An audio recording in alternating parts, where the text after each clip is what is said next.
Hey friends, we are here with another edition of Sorry I'm Late, but I'm here now. And with us today for our conversation is going to be Skie Hamilton, one of our previous students at a high school local here in Arizona.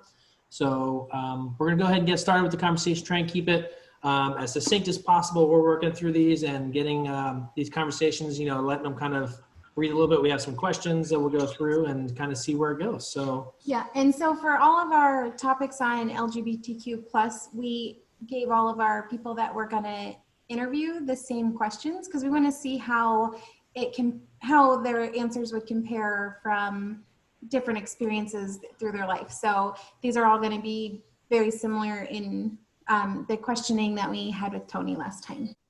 All right, Skie, so tell us a little bit about yourself. So I am 20, but I'll be 21 tomorrow. It's my birthday. I'm a stay-at-home parent. My little one calls me mom still because I earned that right, I think. I'm not currently married, but I am engaged. And we kind of traveled all over growing up and finally found somewhere to stay for a while here in Arizona. And how long ago did you move to Arizona? 2012, December 2012. Okay. Let's see. And where do you fall on the LGBTQ plus spectrum? This is a fun one. So I am actually a homoromantic pansexual trans man. Okay. Can you unpack that for us, please? So homoromantic means that I only prefer to date men.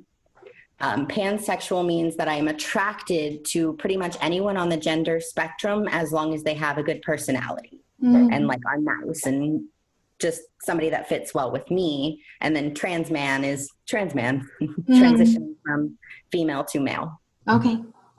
very cool. When did you,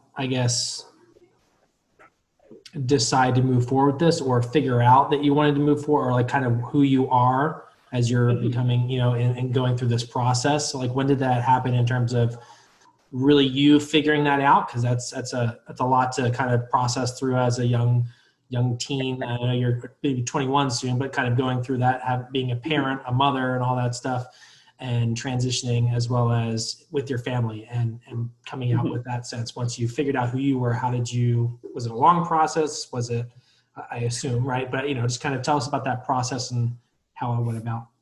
So I actually toyed with the idea for years. I remember I had a relationship in high school that the person was very similar to me in that way, and toyed with it as well. And it helped me get a little more comfortable with the idea that it might be something that could happen for me. But I didn't actually come out to the first person until August of last year. And then it wasn't until I believe November, December of last year when I started telling family. It was just a friend I told at first, like, hey, does this sound right to you?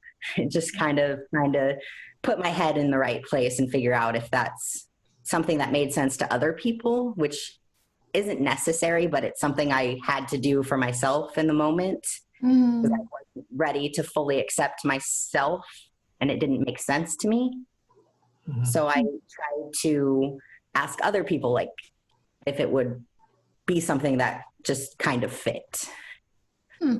So I know your mom. So, and I think everything I've known of her, she's been pretty amazing. So was she pretty amazing when you finally talked with her, or was it kind of a hard conversation to have, or? I didn't have to. With my mom, it's always been, you are who you are. You don't have to come out. You just live your life. So it was really, I think at one point I told her that I may not be female, but beyond that, in February, I had my doctor's appointment and said, hey, I'm starting testosterone. And that was kind of the end of it.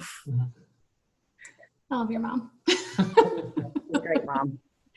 I missed your mom. I haven't seen her in a long time. She's hiding in her room. What was it like kind of growing up for you, going through this process and figuring it out? Because, obviously it's more recently when you've kind of discovered what that, label, if you want to call it that, is, and to identify yourself and see how others viewed you and if that was like kind of what made sense for them. But really for you, how was it kind of growing up and maybe thinking about these things and things like that as you were younger and in this, maybe even in this area of Arizona and before probably? Growing up, especially in high school, I had a lot going on in my head and in my life that my labels and stuff like that never really affected me. I never had too much time to think about them because I was always going through the steps of something else. But I do remember one thing specifically that stuck with me in high school, or I found out after high school what it was all about. But I had a best friend and we had a special spot. We sat every day on our lunch break, and it happened to be outside of a teacher's classroom. And this teacher, for some reason, always treated us very negatively, had nothing nice to say to us, always was sending us to the office for anything and everything he could find a way to. And it wasn't until after I had left the school that I was talking to another student there who was in this teacher's class. And apparently he had thought me and my friend were together, and we weren't. We were both females at the time. And he had told that student that he didn't want people like that anywhere near him or his classroom. Wow. So that one really stuck with me. Wow. Yeah. That's horrible. Yeah, that's a shame. I'm sorry you had to go through that, but and it wasn't even, the funny thing is it wasn't even what was going on, it was just that person projecting onto you fear or whatever that was. They projected it on you for whatever reason. That's really interesting and unfortunate. I'm sorry about that. Yeah. But beyond that, the community I surrounded myself with, including Color Guard, was 100% accepting no matter who you were. So it was, things like that never hit me too hard. Like I remember them, and I remember that I kind of remember it as a way to remember that people can be like that, that not everyone's going to accept me for who I am, and that I have to be okay with that, and that I'm not okay with it, but I have to live with it for now until we can change the world to see us as humans. Mm-hmm. Yeah, thank you for like rephrasing that, because I was about to be like, no, you don't have to live with that. You don't have to live with that. You are just as deserving of love and respect as the next person. So you don't have to live with that. True. Other people need to learn how to open their minds and accept, and not tolerate, but accept, understand, and be willing to understand, Yeah, that's a really powerful thing you just said, like to not tolerate, but accept. Like you shouldn't tolerate people, you should accept them for who they are. They're not like the heat outside in Arizona. You have to tolerate it, right? That's something you just have to do, right? But people are people, and whether they're gender conforming or I already forget how you explained your long overtime.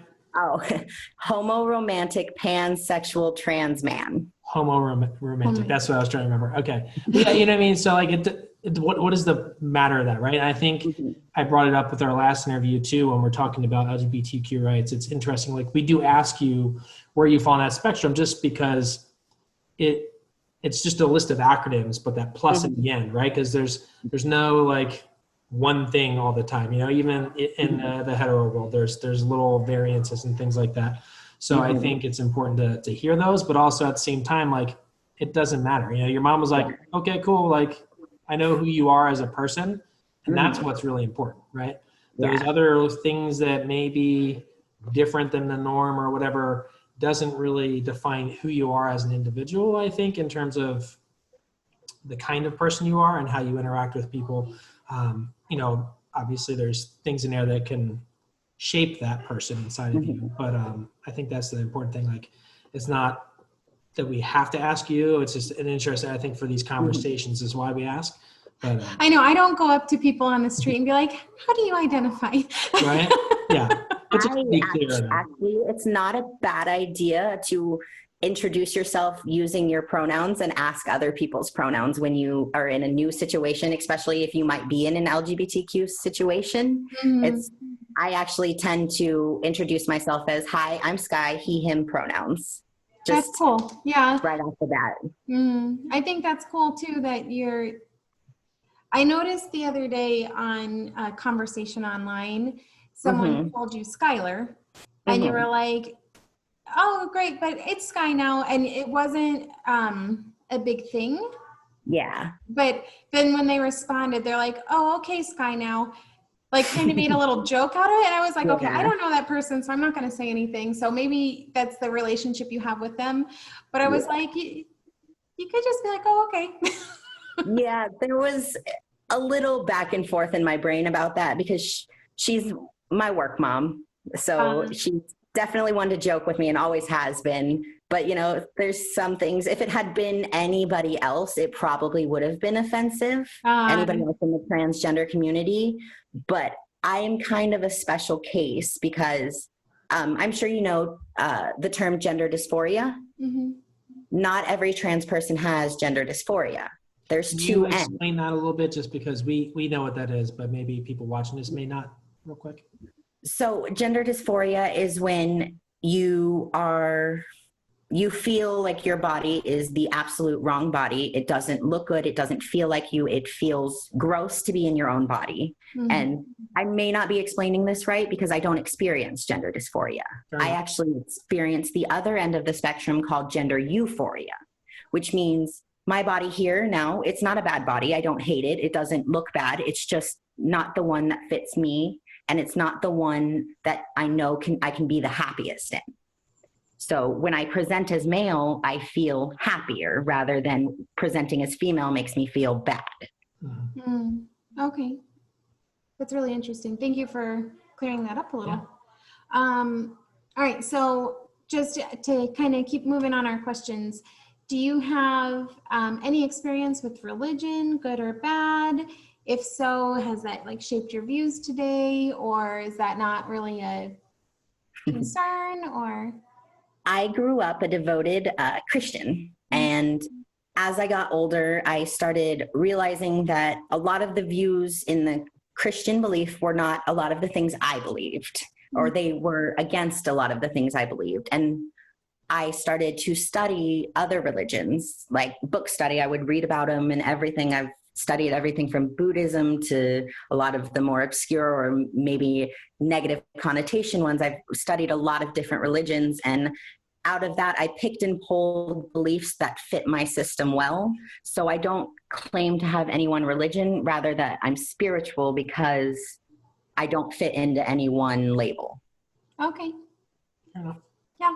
I think we kind of already talked about what it was kind of like growing up in here. Is there anything you wanted to add to that, or do you want to move on from that one?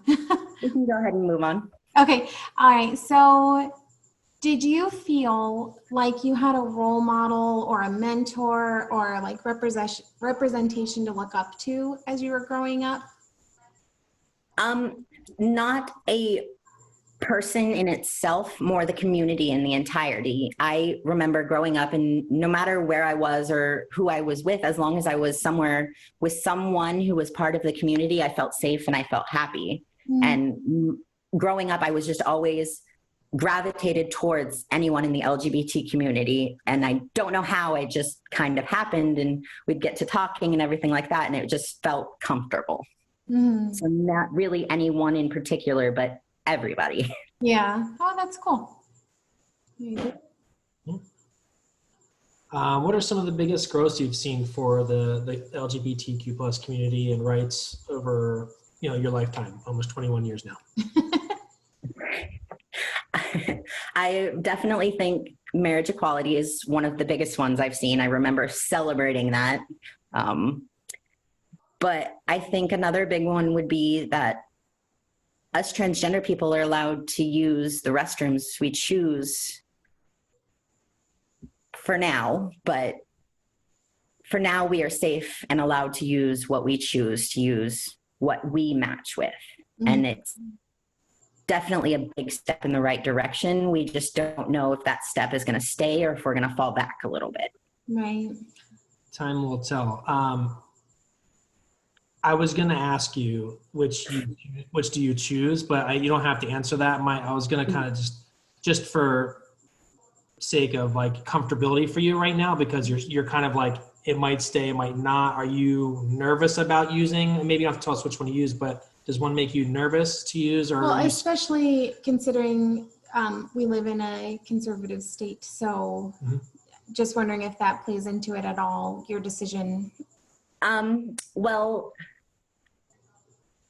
yes and no. If I'm at a place where I know I'm going to make a lot of other people, if I know other people are going to have a lot to say or that I may be in danger, I will use the female restrooms, but I do typically have gotten a lot more comfortable just straight up walking into the men's restroom and doing my business. Nobody cares. Yeah. Like majority of the time, nobody cares. But on the other side of it, if I were to be male to female, it would be a different story. It's definitely a lot easier for me to walk into my chosen restroom than it would be for somebody on the opposite end. Yeah. That makes sense. Yeah. So I have a really funny story really quick. Me and my mom were shopping at a mall out here in Arizona, and we walked into the women's restroom, and there was this little old man drying his hands, and he goes, "You're in the men's room." We're like, "No, you're in the women's room." And he goes, "Oh my gosh." And he covered his eyes and ran out the door. Like, I'm like, "We're just standing here. Nobody's naked or anything." But he was like, and I was so afraid he's going to run into a wall or something. Image of Elf where he's in the locker room singing with her. Get out! And he's like, ah! And he runs into the lockers. I just picture that. But like me and my mom, we were just kind of giggling because like we didn't care. It was just weird to walk in and see a little man washing his hands. Yeah. See, my mom was the same way growing up. If we had to go to the bathroom, you go into whatever bathroom's open. Especially we like to travel a lot, so lots of restrooms, and you know the women's restroom is almost always full. So I from a young age, I was comfortable going into the men's restroom because all I had to do was pee. Like, no problem with it. Yeah, it's so funny. Like whenever we're out and about, I always feel like I want to be like, I kind of joke about it in my head, like, they have to wait in line because I don't have to, and it's a privilege I have as a guy. I guess it's just one of the rights we have, But I always like, if you have to go to the bathroom and literally there's like one guy, go use the stall. You know what I mean? Like you're enclosed. It's like, who cares? Like that's why I really appreciate when I see places that have unisex bathrooms now. Or what was that TV show that had them in the lawyer's office? Anybody remember? No? Anyway, somebody will remember that one. Where they had a unisex bathroom. They're always like talking in the bathroom, washing hands. Like it was so bizarre at the time because it was not heard of. So it's kind of cool to see it in a TV show. But I think we were traveling. Speaking of traveling, we were in Colorado, and it was this like cool little vegan restaurant, and the bathroom was like, the signs, usually have male, female, has like the dress for the girl. And it had like half male with a dress on the other side and then like an alien head on the top. It's like, we don't care who you are, bathroom kind of just a deal. Wash your hands. Just wash your hands, That one. Cool. We took a picture of it, so maybe we'll plug it in here if we can find it. Believe it or not, that sign is actually controversial in the transgender community. Oh, is it? Yes, because some people see it as making fun of gender transitioning. Like, we don't care what you are, the alien, all that stuff. They see it as making fun of me. Hilarious. Yeah, That's interesting. I wouldn't have thought that it would be considered offensive. I would think it would just be like making light of like, this bathroom is for whoever needs to use the bathroom. But if it's like, it's not my place to tell someone what's offensive and what's not. So that's interesting. Thanks for bringing that to light. Yeah. All right. So do you feel like there's like a hierarchy of acceptance in the within the LGBTQ plus community? And if so, how can we keep pushing for equality for everyone? There definitely is some sort of, my computer froze, some sort of hierarchy in the LGBT community. Certain groups, or not groups, certain people, not groups, got that backwards. Certain people within the community believe that you need to fall into the cookie cutter form of what they think you need to be able to claim yourself as gay or this or that or this. They think you have to do this, this, and this, and then that's it. And if you're not that, then you're not a part of this community. Interesting. And it's one of those things, like we were saying before, everyone just needs to be able to be accepting and not tolerating. Like, it's the same thing as being invalidated outside of the community, just kind of more hurtful, because it's the people who are supposed to be there for you, and they're supposed to be the ones got your back. We understand somewhat what you're going to, maybe not the same experiences, obviously, but at least the gist of it, you know? Yeah, like there's some transgender people out there who believe that I can't be trans because I don't experience gender dysphoria. It's just one of those things that not everybody understands each letter in the LGBTQ, because not everyone falls under all the letters or even some of the letters or anything like that. So it's just, you have to be eye-opening, or keep your eyes open and be able to listen to what other people are trying to tell you. Mm-hmm. So for that statement about not, do you find it in the, like, within the other people in the trans community, do you feel that kind of judgment sometimes from those people, or is it more from different, like, where do you find that coming from the most? I am more active in the trans community than I am in the whole LGBT community. So I do see it a lot more in the trans community, but I don't have enough experience outside of that to say it's not happening as much or it's happening more or anything like that, because I just haven't had the experience. Yeah. Would a, not misconception or microaggression, but maybe something that, you know, we've been researching a little bit and watching some things, and, you know, people asking about surgeries, you know, and things like that, and your private parts, you know what I mean? And how they're curious because they don't understand, but really it's not really appropriate for them to be like, so, you know, from a transgender woman, you know, they would say, well, have you cut it off yet? Or what, you know, like things like that, you know, like, is that appropriate for you? And I think in the community, it's kind of like, why would you ask me that? That's really personal. You know, it's not like, I wouldn't ask you like, hey, did you I don't know what I would even say about that. You know what I mean? I wouldn't think to ask that of a hetero person, you know, that I just met, or maybe I don't know that well. Well, you think about it too, like if someone has their boobs done, you don't walk up to be like, hey, did you get a boob job? Like, so like, why would you ask someone else? But go ahead and weigh in on it for us, Skie. So I like to think of it as, would you walk up to a random stranger and say, hey, what does your genitalia look like? It's a great way to put it. You know what I mean? Because like, you got to put it in perspective. You may be curious, but there's some things you just keep to yourself. Like, it's okay. Like, you don't have to do everything, you know? Yeah. A lot of the world takes us being transgender as permission to ask us about our genitalia or anything like that. Now, if you know the person and you know they wouldn't mind it, or if you want to get more, there's always different platforms that you can go on to, support groups that you can go on to learn more, and you can search onto it. But when it comes to each and every person, their journey is different, their surgery goals are different and everything like that. And it's really nobody's business but theirs and their doctors. And absolutely. I think too, like, if you're a person who's curious, like, how does that work going from a male to a female to male? Just Google it. You know what I mean? Like, go ahead and Google it. There'll be like a little either pictures or actual pictures and photos or videos of those things that you can, if you're really that interested in it, ask someone, just so you know, and maybe go ahead and just Google it and look it up. And if you're really that curious, you'll see what it looks like and how it's done and the amazing science behind it of how that happens. And it's pretty, so, you know, it's a pretty interesting thing to look into, actually. If anybody out there hasn't looked into it, I really recommend it if you're into surgeries and stuff, because it's pretty cool.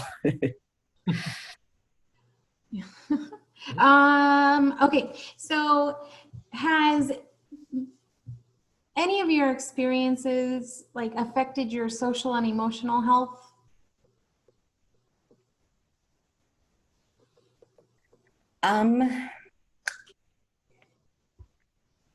Not, yes, in a good way. I have never, like I said before, I've never felt more safe than when I'm in the LGBT community, and I've never felt more myself than when I'm celebrating my pride, whether it be at a pride festival or just wearing my self-made man shirt. I feel safe. That's amazing.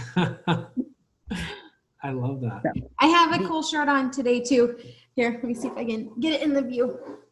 So it says, when hate is loud, love must not be silent.